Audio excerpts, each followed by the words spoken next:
వాళ్ళ వైఫ్ నిఖిత ఉండి మరి నువ్వు ఇంకా ఎందుకు చనిపోలేదని చెప్పి డైరెక్ట్గా ఆన్సర్ చేసిందంట. అలా ఆన్సర్ చేసినప్పుడు జడ్జి రీత పక్కన నవ్విందంట. అలా ఎందుకు అన్నామని ఒక క్వశ్చన్ కూడా చేయకుండా ఏం పనిష్మెంట్ ఇవ్వకుండా తనని బయటకు పంపించేసిందంట.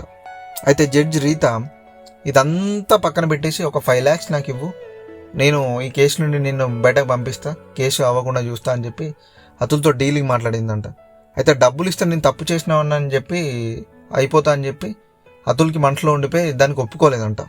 నిఖిత వాళ్ళ మదర్ కూడా అతుల్తో ఇలా చాలాసార్లు అందంట, నువ్వెందుకు ఇంకా చనిపోతులే, నువ్వు చనిపోతే ఆ బాధతో మీ పేరెంట్స్ కూడా చనిపోతారు, నీ ఆస్తి మొత్తం నా కూతురు అంటే నీ వైఫ్కి వస్తుంది, అప్పుడు మేము ఎంజాయ్ చేస్తామని చెప్పి చాలాసార్లు చెప్పిందంట.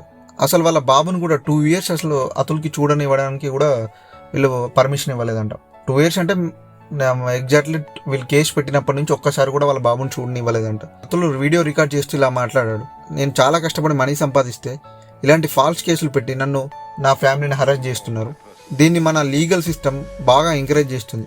మన సిస్టమ్ చేంజ్ అవ్వాలి. తన వైఫ్ మంచి కంపెనీలో జాబ్ చేస్తుంది, అయినా సరే వాళ్ళ బాబుకి చూసుకోవడానికి 2 lakhs డిమాండ్ చేసింది. కోర్టులో కూడా నా మాటలు నమ్మకుండా 80,000 వాళ్ళ వైఫ్కి ఇవ్వాలని చెప్పి కోర్టు జడ్జిమెంట్ ఇచ్చింది.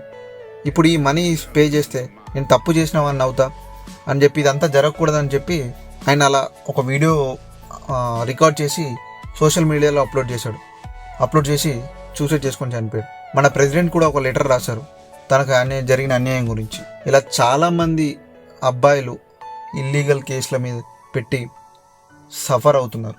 అసలు న్యాయం ఎక్కడుందని లేకుండా ఒక అమ్మాయి అయితే చాలు, ఆ అమ్మాయి చెప్పింది న్యాయం అని చెప్పి న్యాయ వ్యవస్థ కూడా అట్లా బిహేవ్ చేస్తుంది. అంటే అందరూ అలా అని కాదు, అందరు అమ్మాయిలు అలా అని కాదు, కొంతమంది మాత్రం.